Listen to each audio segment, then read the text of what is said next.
So I've just come across this thread, and it's incredibly important, on why the media push culture wars.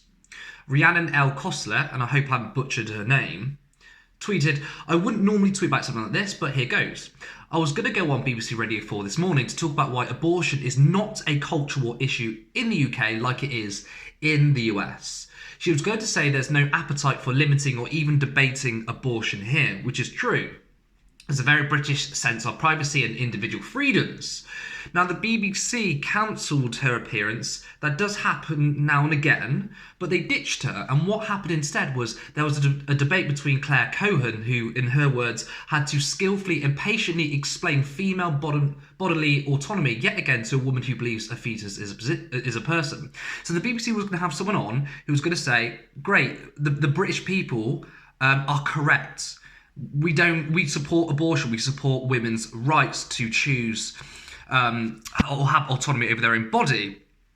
And she was going to explain that, and the BBC decided to copy America by ditching her and then putting on a debate between a pro-choice, and they say pro-lifer, I think is forced birth. But yeah, this is a way of the media pushing a culture war because, and it's a perfect example, abortion is not a debate in this country, thank fuck. But most people, and most people on the right side, but the media will eventually create a large enough sect where this will end up being a debate. Most people like to believe that bygones be bygones, live and let live. Doesn't matter if you're gay, straight, trans. The British people just simply don't care. You do as you please. It's not up to the government to decide how you live your life. Obviously, in America, they're having a crisis with Roe v. Wade. But it's not happening here. But in the last few years, you've noticed there's been massive transphobia. There has been massive transphobia in the media because the media keep talking about culture wars. Now, why do they do that? There's many reasons why they do, but one of the biggest reasons is to distract people from the real issues.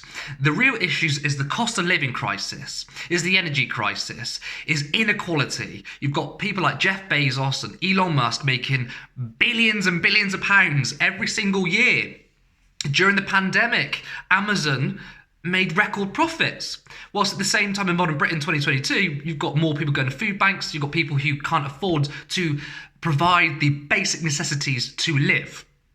We have a crisis of capitalism, we have a crisis of jobs and automation, and simply the current economic system is not working for the majority of people. Now, a lot of the media can't really talk about that because when we do, we then have to look for solutions or at least diagnose the problem. And there are many people, many wealthy people like Jeff Bezos, people like Elon Musk, who benefit from this system. They don't want more taxes or to pay any taxes. They don't want a redistribution of wealth and power to go towards the working class. So this economic system is then propped up by the mainstream media because there's many people in the media who aren't as rich as these people, but they're bootlickers, they're servants to these capitalist class because they're on a decent enough wage where they're comfortable in this political system. So the media will drum up bullshit arguments of culture wars, and this is an exact example of it. People don't care about abortion. In this country, people support abortion.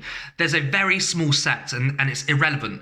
But unfortunately, if the media keep pushing these narratives, this is going to become a huge problem where more and more people are going to start to be exposed to bullshit arguments, and the rights of people, the rights of women, will begin to erode away because people, the media or many people watching are going to think that this is a legitimate debate when it isn't.